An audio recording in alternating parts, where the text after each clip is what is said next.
for your dedication. This is our award. We share this together. Thank you.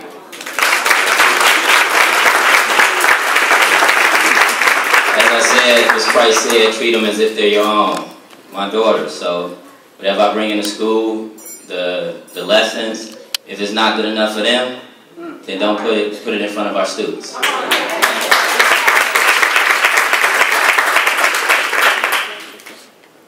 And I'm especially proud of, well, I want to use this moment to thank two special people in my life, my mom and my dad, who are here.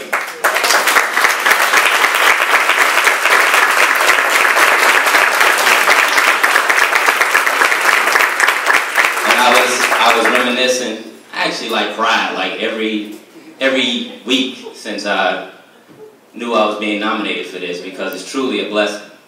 But I think back to my dad, always, and I'm gonna try to get through this. So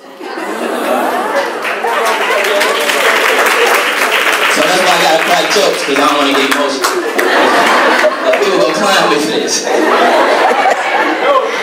But I think back to that day you and my mom had a little spat when we had to go to Annie Roof house.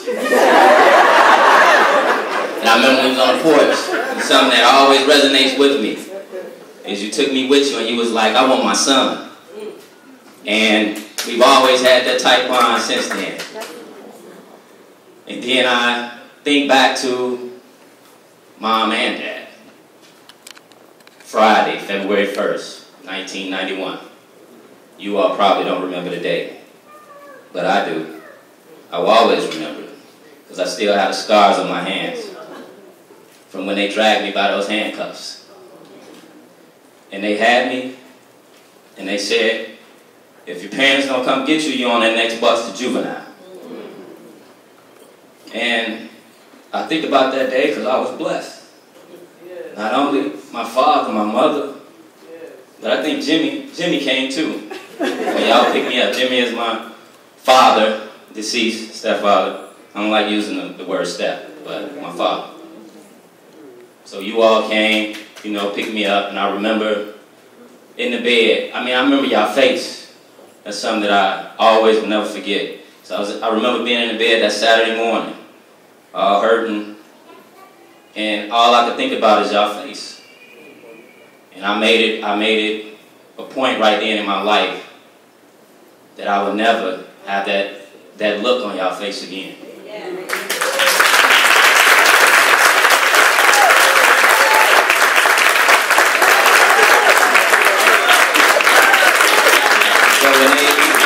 So when they talk about the power of disappointment, when you don't want to disappoint anybody, you go through whatever to do it. And even when we had to go to court, and the judge didn't even want to drop the case. First time I saw a black man dad turn red. Because he was pissed.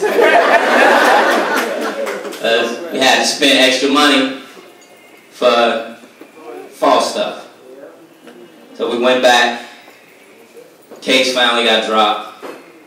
But I look at that as, you all gave me my life back at a young age.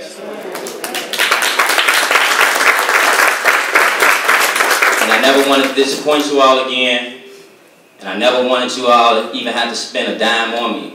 And I think I did it kind of good, because I got a full scholarship from Chicago State. So thank you, Chicago State.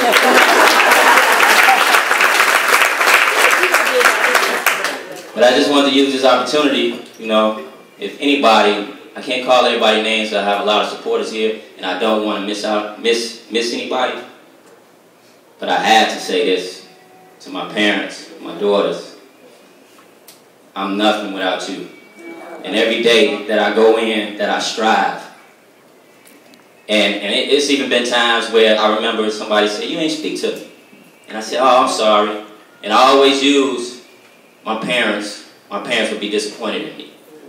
So, you know, I corrected. But I just tried to do right.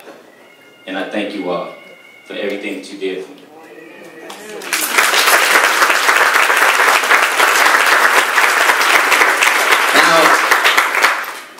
I guess I was supposed to talk about the future of education.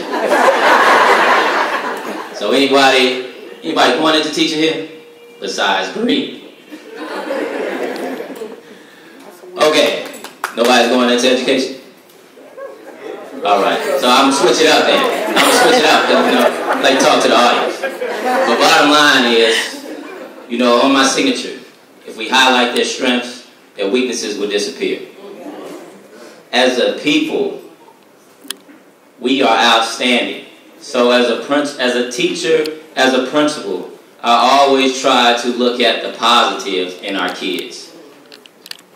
We already heard from the speeches, dynamic speeches by the way, that there's a lot that our kids have to encounter. There's a lot against them. So when they come to my classroom when I was a teacher, my building when I'm a principal, I want that to be the most comfortable haven for them. So that is their second home. So again, everything that I would do for my daughters, I give it to the kids that are in front of me. And that's where my heart is. So, but education, there's a lot of reform. Even if and one thing you all need to learn about is the new license changes in Illinois, because it's about to get real just to be a teacher in Illinois. So that's why I was going to talk to people about going into teaching. But, you got to deal with a lot of, the social fabric of the world is just deteriorating. So educators now have to deal with things that you would have never imagined back in the day. You come, you're not just a teacher, you're not just a principal, you're a social worker, nurse, all of that. You're even a police officer. So even though the requirements are getting tough, one good thing, I'm not a proponent that a one test should determine the all of anybody. So I'm against that. But you have to weed out the bad apples. Because education reform has always been about a few bad apples spoiled it for the bunch. Because the majority of the people are doing a great time. But with that said, I just put my heart in it. And anybody going into education, you have to put your heart in it. Because you can get in there, but those kids will run you out. If you're not true about it. So thank you. I really appreciate this. Go more. Hi, Dr. Kappa. Words cannot express my gratitude. Thank you.